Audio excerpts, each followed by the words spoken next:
Magandang araw po mga giliw na taga-subaybay. Kumusta po kayo? Ako po si Melanie, ang inyong lingkod sa Filipino broadcast ng Cosmos TV.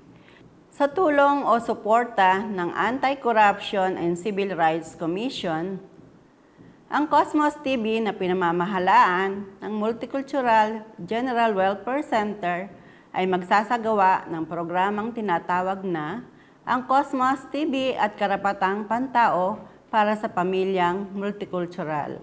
Ang unang session ngayon ay aanyayahan po ang Secretary ng National Human Rights Commission ng Korea na namamahala sa mga karapatang pantao ng lahat ng tao sa Korea upang malaman ang tungkol sa issue ng karapatang pantao ng mga tao ng multicultural. Kumusta po? Marami pong salamat sa inyong paunlak na kayo ay aming makapanayam dito sa Cosmos TV. Pwede po ba kayong magpakilala ng inyong sarili? Magandang araw, ako si Sonyong Lim, nagtatrabaho sa Department of Human Rights Violation Investigation sa NHRC ng Korea. Isang kagalakan po na kayo ay makilala, ang National Human Rights Commission ng Korea ay ang pangalawang ahensya ng Estado na nakapanayam ng Cosmos TV matapos ang Foreign Policy Headquarters of the Justice Department. Sa palagay ko po, hindi alam ng ating mga babaeng kasal ng imigrante ang tungkol sa National Human Rights Commission. Maaari po bang ipakilala ng simple ang National Human Rights Commission ng Korea? Ang National Human Rights Commission ng Korea ay itinatag noong 2001. Ito ay isang pambansang samahan ng naglalayong lumikha ng isang mundo upang mamuhay ng maayos. Gayunpaman, ito ay isang malayang organisasyon na namamahala sa pangkalahatang karapatang pangtao. Opo, ang mundo kung saan ang mga tao ay nabubuhay tulad ng isang tao ay isang napakahusay na layunin. Sinabi po niyo kalihim, Sunyong An, na nagtrabaho kayo para sa team ng Migrant Human Rights. Ano po ang eksaktong ginagawa ninyo? Halos 5 taon akong kasama sa Migrant Human Rights Team na patuloy nakikipag-ugnayan sa international agreements, kasali ang imigranteng manggagawa, mga nagpakasal na babaeng imigrante, mga bata, international na mag-aaral, o mga racist agreements. At tinitignan namin ang mga kaso kung saan nakagawa kami ng mga pagpapabuti ng patakaran tungkol sa paglabag ng mga international institution at maraming problema sa diskriminasyon laban sa mga dayuhan at tinitignan ko ang lahat ng kampanya upang mapagbuti ang patakaran sa mga karapatang pangtao ng mga dayuhang residente sa Korea. Ang pagsisiyasat sa mga issue sa diskriminasyon laban sa mga dayuhang residente sa Korea o mga kampanya upang mapagbuti ang kamalayan ng mga dayuhan, kayo po ang namamahala sa lahat ng mga issue sa karapatang pantao para sa mga dayuhang residente sa Korea. Kalihim, nahihirapan po ang lahat sa kamakailang krisis sa corona. Mayroon po bang anumang kaso na kinasasangkutan ng mga dayuhan sa Korea na inihain ng National Human Rights Commission ng Korea hinggil sa insidente ng corona? Maaari niyo po bang sabihin kung mayroon man? Mayroong mga kaso na isinampa sa committee tungkol sa Corona-19. Kabilang dito ay ng unang nagbigay ng pampublikong mask, katulad sa kaso ng mga dayuhang higit sa 6 na buwan na naka-apply ng health insurance, mga nanatili sa Korea ng higit na 6 na buwan, na may health insurance ay dapat kabilang sila sa makakatanggap ng mask, subalit di sila nakatanggap. At kamakailan lamang may mga hindi nakatanggap na dayuhang residente sa Disaster Support Fund na ibinibigay ng mga lokal na residente ng pamahalaan. Kaya ito ay iniimbestigahan ngayon ng committee.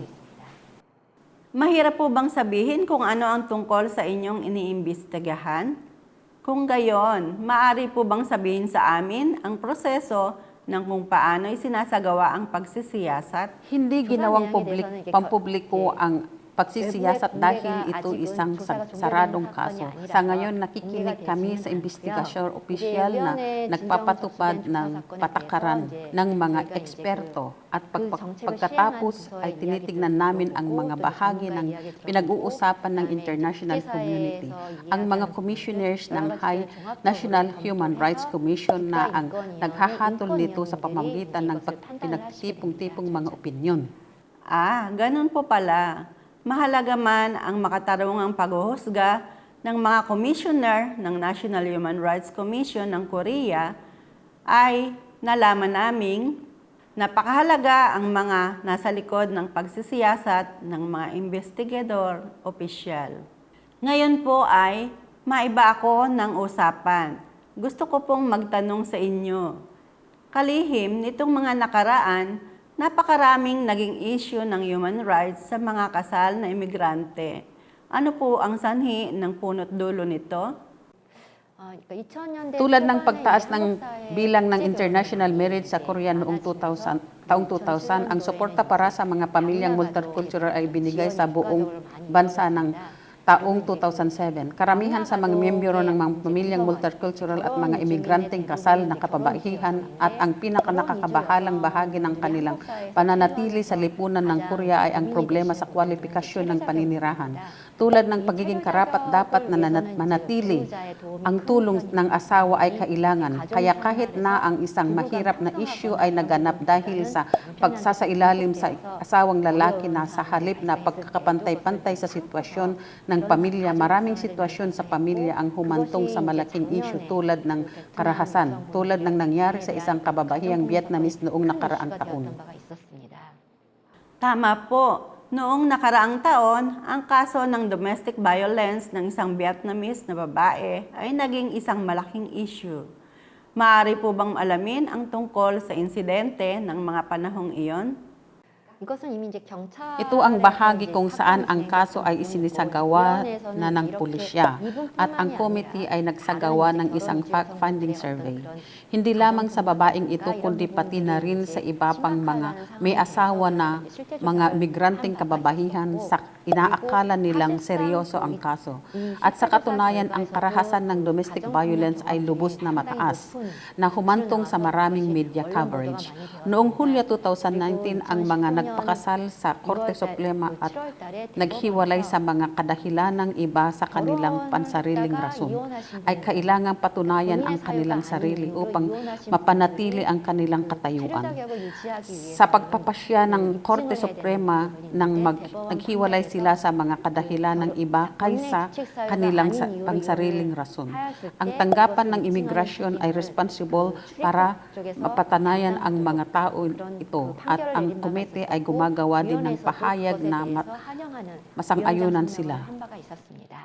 Nagpalabas din ang komite ng pahayag mula sa tagapangulo.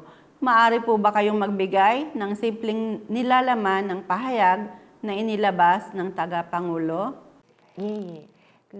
Oo, upang mapanatili ang mga babaeng migrante ang kanilang kasal, ang tulong ng asawa ay mahalaga at habang humahantong ito ay o hindi sa garantisadong pananatili, nahantad siya sa iba't ibang paglabag sa karapatang pangtao tulad ng pisikal na karahasan, matinding pag-aabuso, estilo ng buhay, Koreano, buwanang singil sa mobile phone, pagsasamantala sa ekonomiya, paghadlang sa paglabas ng bahay. Noong 2018, inirekomenda ng CERD, dapat mapabuti ang sistema ng bansa na mapanatili ang paninirahan ng mga kababahihan sa sumusuporta sa kanilang mga anak at biyanan. Ang komite ay patuloy na ring nagsisikap upang matiyak na ang dignidad ng pagkapantay-pantay ng kasarian ng mga individual. Sa Artikulo 36 ng Saligang Batas ay kapareho ng mga pag-aasawa. Ito ay ginagarantiyahan ang karapatang pangtao sa pamagitan ng matatag na pananirahan. Salamat po. Kalihim, sigurado pong ang ilan sa mga imigrante ay nahaharap pa rin sa mga paglabag sa karapatang pantao o diskriminasyon. Kung sila ay napapailalim sa mga paglabag ng karapatang pantao o diskriminasyon at nais na kumonsulta sa Human Rights Commission, anong mga hakbang po ang dapat nilang gawin? Maaring tumawag sa 1331 ng walang area code. Gayon din maaring ma-access ang website ng NHRC sa online ay makakatanggap ng payo at petisyon ng karapatang pangtao. Bisitahin ng direkta ang Human Rights Commission upang kumonsulta. Gayon din, mayroong human rights offices sa Daegu, Gyeongju, Busan, Gangwon-do at iba pang lugar na pwedeng bumisita roon para sa konsultasyong pagpapayo. Mayroon po palang magagamit na online at offline sa pagpapayo at mayroon ding mga tanggapan sa pagpapayo sa bawat lugar. Kalihim, mayroon po bang anumang mga rekomendasyon o mungkahi mula sa National Human Rights Commission, di lang po para sa mga kasal na babaeng migrante, kundi pati na rin sa mga multicultural na pamilyang naninirahan sa Korea? Ang mga pumasok sa bansang Korea sa pamagitan ng international marriage katulad ng mga imigranteng kababaihan, makatanggap sila ng sertipiko ng pagkakailanlan sa unang pagpasok sa bansa. Ang garantihan ng pagkakailanlan ng asawa ay magiging isang mahalagang kondisyon para sa katayuan ng tirahan dahil sa husga sa imigranteng kababaihan ay posibilidad na maging subordinado sa asawa. Ang NHRC ay inirekomenda ang pag-alis ng certificate ng pagkakailanlan. Kapag ang karapatan ng pananatili ay binago o pina-extend ay hindi na kailangan magsumiti ng sertipiko. Isa sa nirekomenda nito, ang hindi rehistrado ang anak na migrante na pinanganak at pinalaki sa Korea ay mawala ang kanilang karapatang pananatili. Dapat iwanan ang Korea kapag mahigit na 18 taon. Gayunpaman ang mga batang pinanganak, nag-aral, may mga kaibigan sa Korea tulad ng mga anak ng China, Mongolia at kailangang umuwi mag-isa, di marunong magsalita ng salita ng kanilang ina. Kaya kamakailan lang inirekomenda ng Pambansang Komite na ang mga batang imigrante na hindi na nakiresto ay dapat bigyan ng pahintulot na manatili. Tama po. Seryoso din ang mga katayuan ng paninirahan ng mga hindi rehistradong anak ng mga migrante. Tila maraming mga paghihirap sa pang-ekonomiyang aktibidad. Mayroon din po bang panghihimok o rekomendasyon sa mga pang-ekonomiyang aktibidad ng mga migrante? Ang pinakamalaking problema ng mga kababaihan sa Korea ang pagkaroon ng matatag na pamamalagi. Sa ngayon, maraming paghihirap sa kanilang mga gawaing pang-ekonomiya. Sa kaso ng migrante manggagawa ay mga counseling centers tulad ng trabaho, ay pagpapayo sa mga paghihirap sa kinakaharap nila. Dahil ang mga babaeng imigrante kasal ay hindi kumuha ng pagpapayo sa mga foreign labor centers. Kaya mayroong mga kahinaan sa mga kontrata sa paggawa at sexual harassment sa trabaho. Ang pangalawang mga alituntunin para sa MHR ang pangangailangan ng mga patakaran upang mapabuti ang kondisyon ng pagtatrabaho ng mga babaeng imigrante. Salamat po. Nalaman ko na maraming mga migrante ang nalalabag ang karapatang pantao sa maraming lugar. Kung gayon po ay maaari bang ipakilala ang sistema para sa ikagiginhawa ng mga biktima? Sa pagkakaalam ko po, mayroon ding mga consulting service center para sa mga migrante. Kung tungkol sa domestic violence, ang mga Koreano ay sumasailalim sa lahat ng mga patakaran, bawat hakbang sa buong panahon, kabilang ang pagpapayo at pagpapagamot. Sa kaso ng mga imigranteng kababaihan sa unang panahon ng Danuri Call Center, tanging konsultasyon ng pagpapaliwanag ang naibibigay. At dahil sa kakulangan sa mga lugar, di sila matulungan kung saan pwede nilang iwan ang kanilang mga bahay, makatanggap ng libreng paggamot sa pagpapahinga at tulong pinansyal. Noong 2019, isang tanggapang espesyal para sa pagpapayo ang binuksan mula sa payo at pagpapagaling. Nagbukas na ang mga dalubhasang sentro ng pagpapayo. Mayroon palang mga dalubhasang sentro ng pagpapayo na maaaring isagawa mula sa konsulta hanggang sa lunas. Siya nga po pala, makakakuha kaya ng pagpapayo ang mga may asawang kababaihang migrante sa kanilang sariling wika kapag nanghingi ng payo? Ang alam ko, ang mga organisasyon na nagbukas ng mga migrant counseling centers ay nakikipag-ugnayan sa MWHRC at maaari silang tumulong sa iba't ibang wika. Salamat po sa lahat ng sagot ninyo base sa mga tanong. Panghuli, kung mayroon po kayong nais sabihin o iparating mula sa National Human Rights Commission para sa mga imigrante na nagsusubscribe sa Cosmos TV. Ang isa sa mga bagay na kinapupuutang pananaw ng marami sa inyo ay ang katawagang multiculturalismo. Nanatili sa Korea bilang mga imigrante at namumuhay na kasama sa lipunang Koreano. Sa halip na diskriminasyon sa lahi, sinusubukan ng komisyon na mapagbuti ang pagkawala ng diskriminasyon ng lahi dahil ang ilang bahagi ng lipunang Koreano, lalo na ang mga imigranteng kababaihan, ay itinuturing na target ng sexual harassment. Kamakailan lamang, ang problemang rasismo ay naging isang issue sa international. Inaasahan po namin na susubukan ng National Human Rights Commission ng Korea na pagbubutihin ang paglutas ng problemang ito. Bilang pangwakas, baka po mayroon kayong gustong sabihin o batiin sa ating mga manonood sa Cosmos TV. Ikinagagalak ko na makilala kayo mga manonood ng Cosmos TV. Noon maraming diskriminasyon at eksklusibong aspeto ng mga dayuhan sa lipunang Koreano sa ilalim ng pangalan ng isang solong bansa. Gayunpaman, higit na 2 milyon ang dayuhan sa Korea ang naninirahan sa lokal na komunidad.